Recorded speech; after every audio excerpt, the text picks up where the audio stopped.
Rediscover your past by digitizing your family's memories with LEGACYBOX. Watch until the end of this video to find out more about preserving your legacy, and then visit legacybox.com/recollection. The 1950s is often romanticized as the golden age of America. For kids, it was full of adventures that included lots of fun, but it all came with some level of risk. So let's take a look back at all the dangers that kids ignored in the 1950s.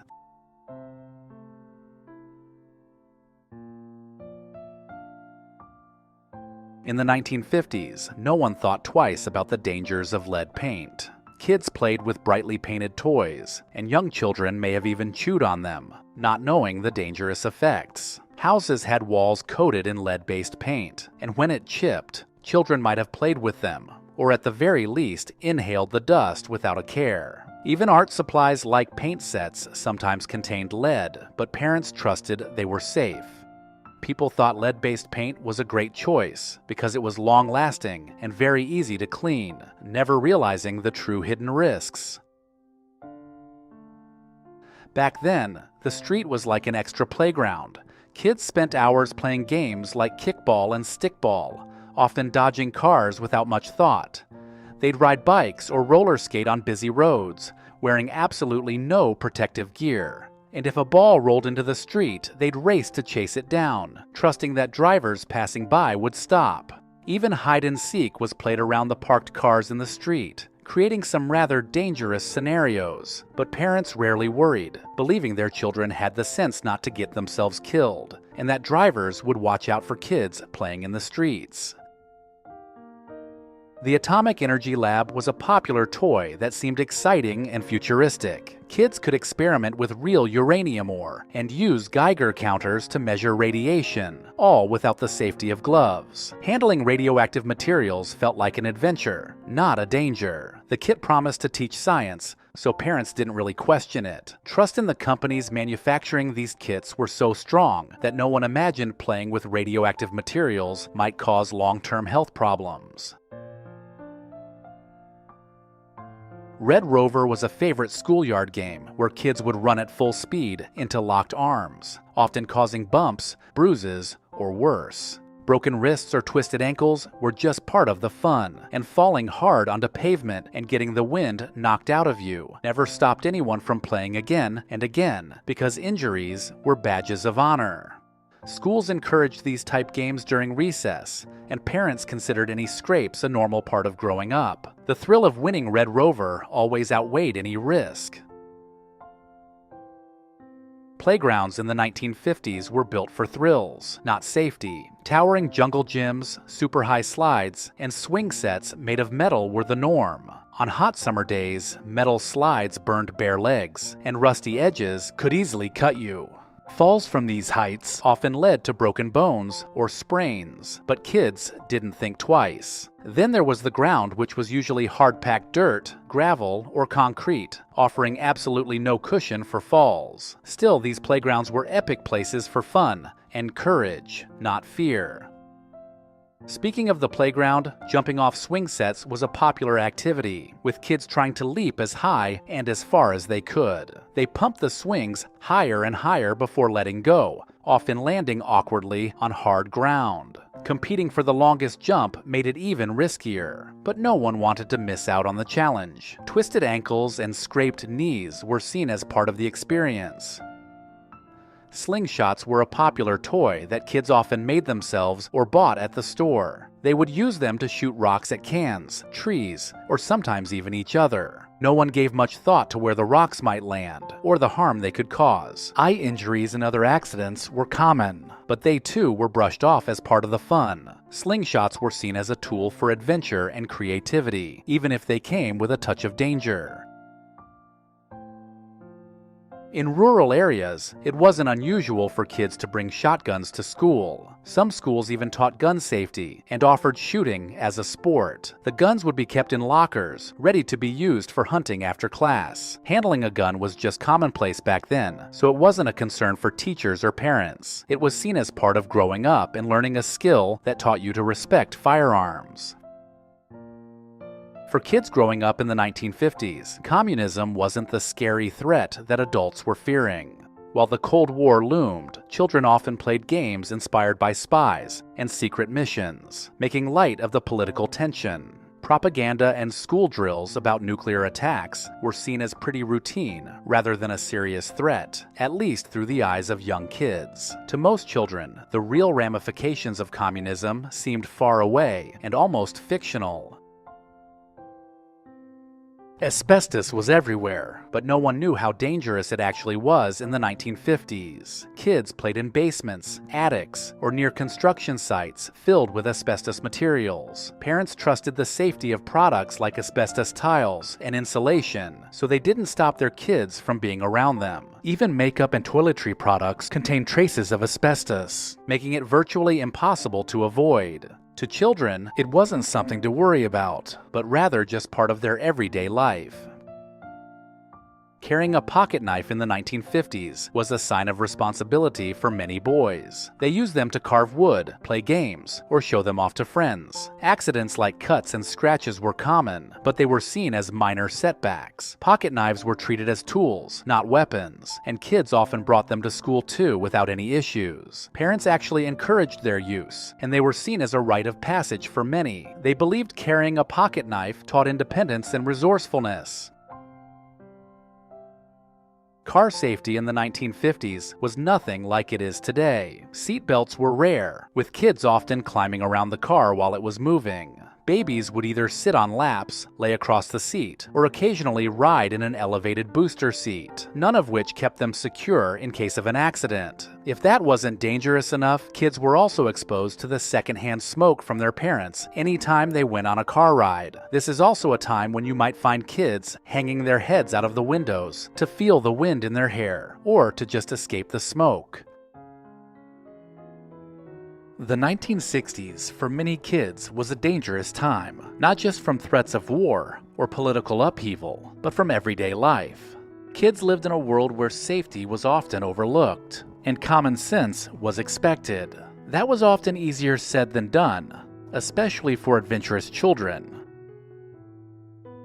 In the 1960s, kids often rode in cars without any real safety precautions. Children were accustomed to roaming freely in the back seat, or even in the front. Small babies often sat in seats that hooked over the bench seat, with no real straps holding them in. Cars back then weren't designed with kids' safety in mind, so no one thought twice about letting them sit between the adults or move around the car while it was moving. Remember taking a nap under the back window? It was a different time in car safety for sure, but those classic 1960s family cars still hold some of the best memories.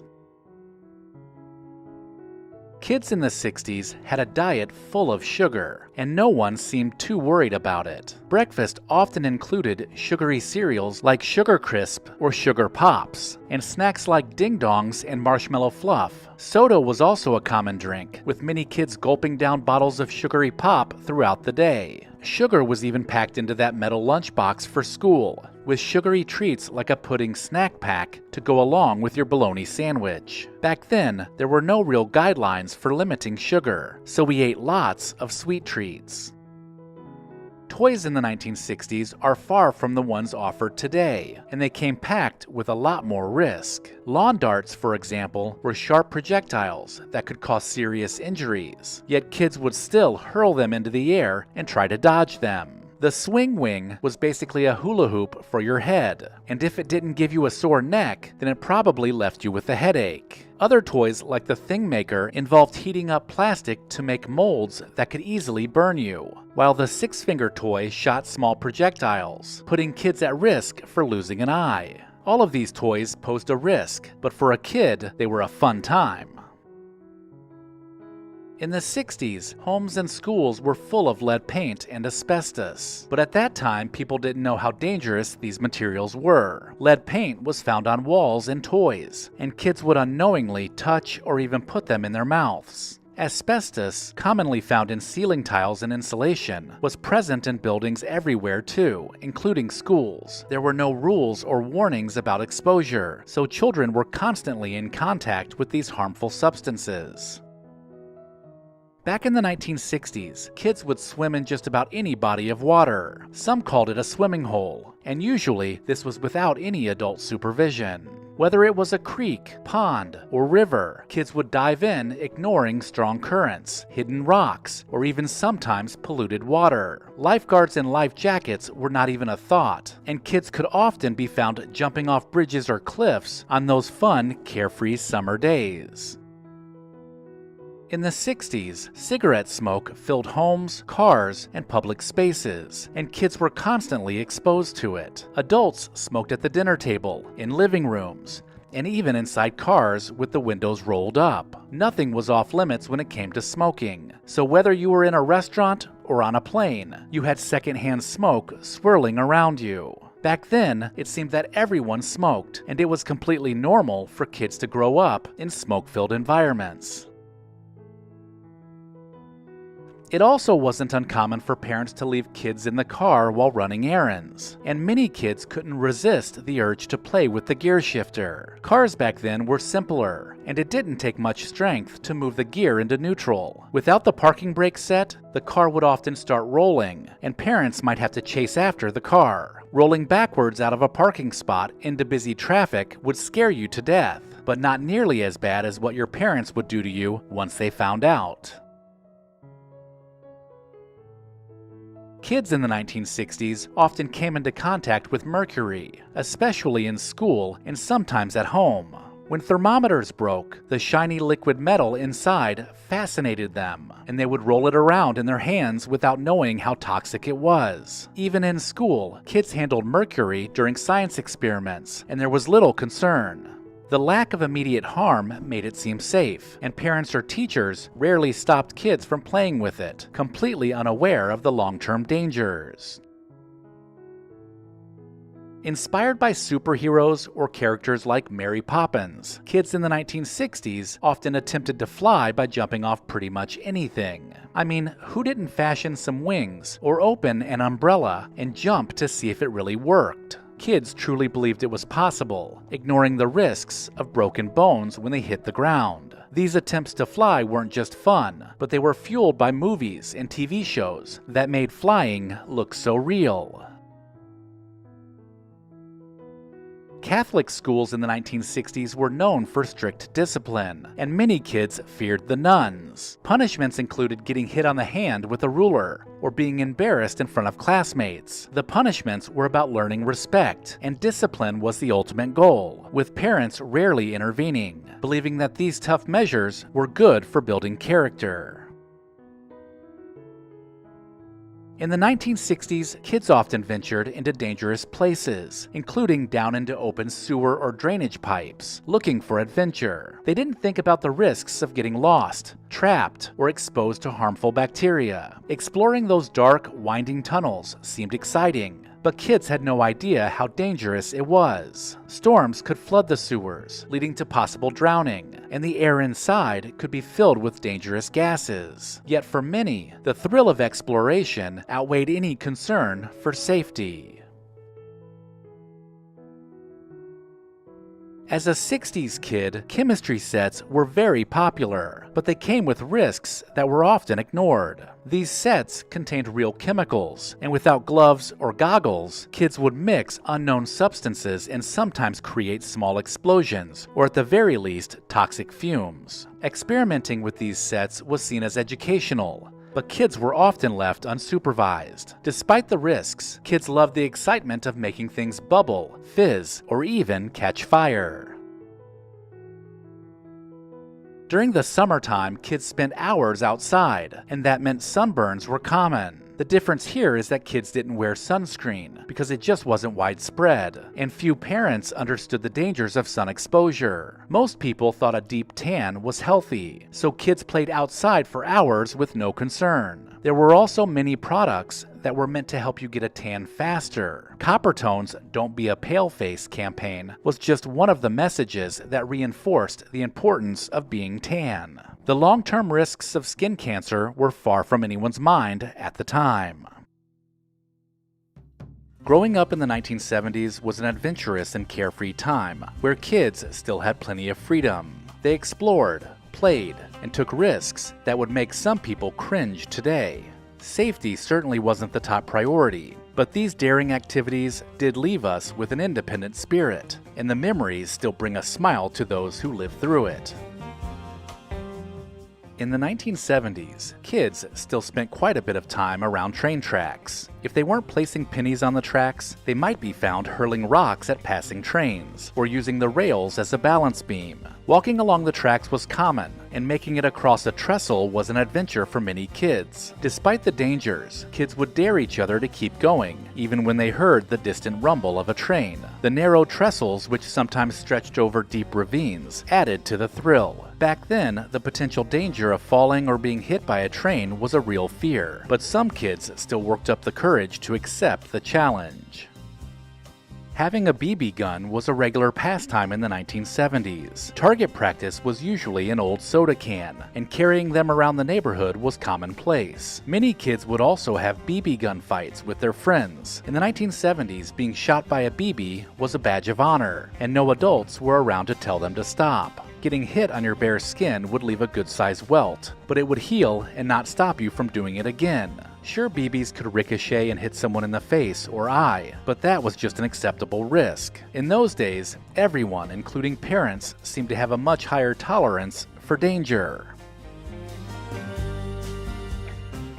Exploring abandoned buildings or sneaking onto construction sites was a classic 1970s activity. Kids were outside constantly and would fill their day with all sorts of adventures, including climbing over rusty nails, broken glass, and loose boards without giving it a second thought. The thrill of discovering an empty space and turning it into a secret clubhouse or battleground outweighed the risks of stepping on sharp objects or scraping your knee. No one really worried about it, and most parents didn't even know where their kids were spending their afternoons. The freedom to roam and make some risky choices was what growing up was all about.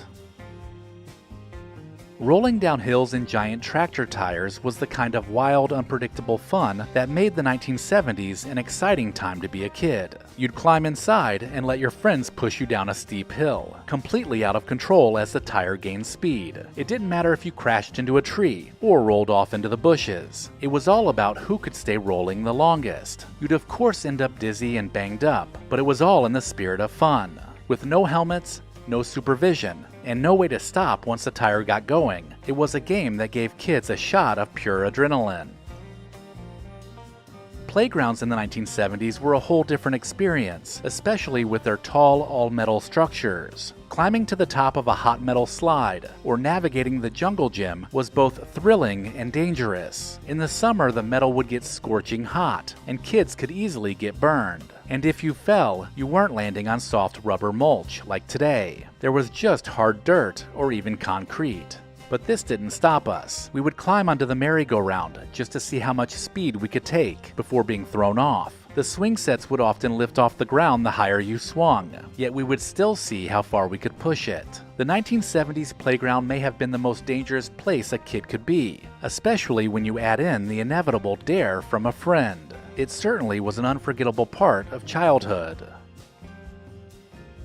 Back in the 70s, as kids were roaming free, they often snacked on wild berries or sipped nectar from honeysuckle vines while playing outdoors. It was part of a carefree spirit of the time. If it looked like food, kids would try it, and so would most adults. There was always a slight chance of eating something poisonous or having an allergic reaction, but that didn't stop kids from enjoying nature's bounty. It added to the adventure of playing in the yard or exploring the neighborhood, and most kids were taught by their parents what wild plants were safe to snack on. Building a makeshift bike ramp and daring each other to jump over friends was an everyday thrill for 1970s kids. The ramps were usually cobbled together from old wood, wobbly and unstable, because you had to work with what you could find. You'd see how much air you could get, with friends lying on the ground below, cheering you on. And of course there were no helmets or pads, and crashing was likely. So scraped knees and bruised egos were something that kids learned to deal with. In those days, kids lived for the adrenaline rush and the bragging rights that came with a successful jump. Nothing felt freer than riding in the back of a station wagon with no seatbelts, facing the rear window, and making faces at the cars behind you. In the 1970s, it was common for families to pile into the car for long drives, and kids would often play games or nap in the back, with no worries about strapping on a seatbelt. Parents didn't think twice about it either. It was just how things were done. There were still sudden stops that sent kids flying forward, or turns that made them bump into one another, but it was all still worth it. In the 1970s, kids would willingly chase after DDT trucks as they spread pesticide through neighborhoods, thinking the thick fog was fun to run through.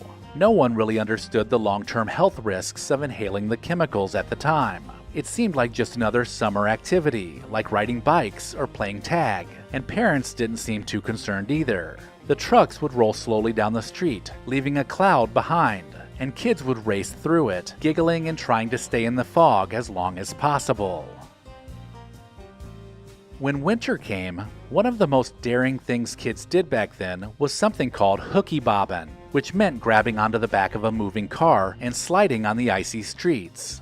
It was like a makeshift sledding adventure, except the cars were real, and the ice was unpredictable. The goal was to hold on as long as you could without wiping out and getting hurt. There were many forms of this, some including a rope pulling a sled, but it was the thrill of seeing how long you could hang on while the car sped away. This was especially popular on snow days, while kids were at home and needed fun things to keep them busy.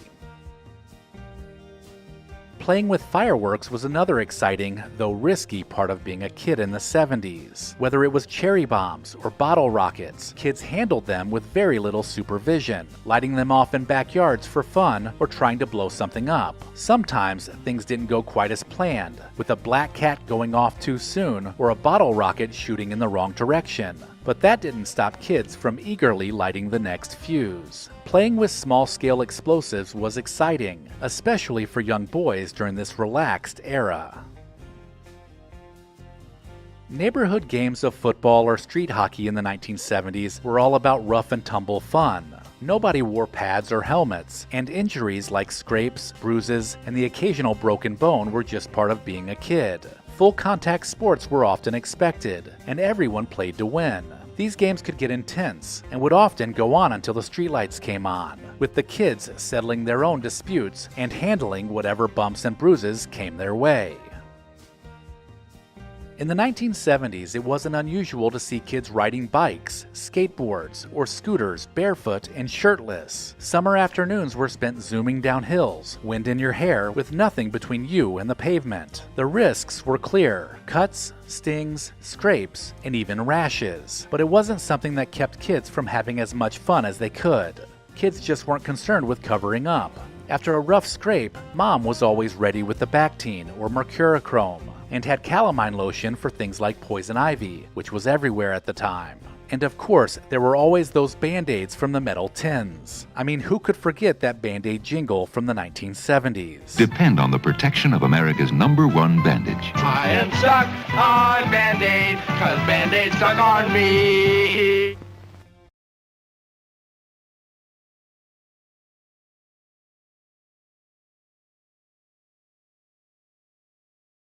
Recollection Road and LEGACYBOX both believe it's important to preserve the past. If you're like me, there's a box of your family's treasured home movies and photos tucked away somewhere, and LEGACYBOX can help you preserve them digitally. The process is a simple and safe solution for converting your home movies and photos to thumb drive or to the cloud. Just send in your LEGACYBOX filled with old VHS and camcorder tapes, film reels, and pictures, and get back digital copies that can be easily enjoyed, shared, and kept organized. It's that easy. LEGACYBOX is trusted by over 1 million people, and it's all done right here in the USA. Get started preserving your past today. Go to legacybox.com/recollection to get an incredible 55% off. Buy today to take advantage of this exclusive offer and send in your memories when you're ready. Go to legacybox.com/recollection to save 55% while supplies last.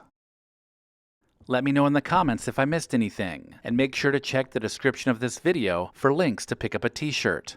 Also, don't forget to visit our friends at Horn and Hardart to save 10% on your next order. Visit hornandhardart.com/recollection. Thank you to our loyal Patreon supporters listed here. Visit patreon.com/recollectionroad to join the club.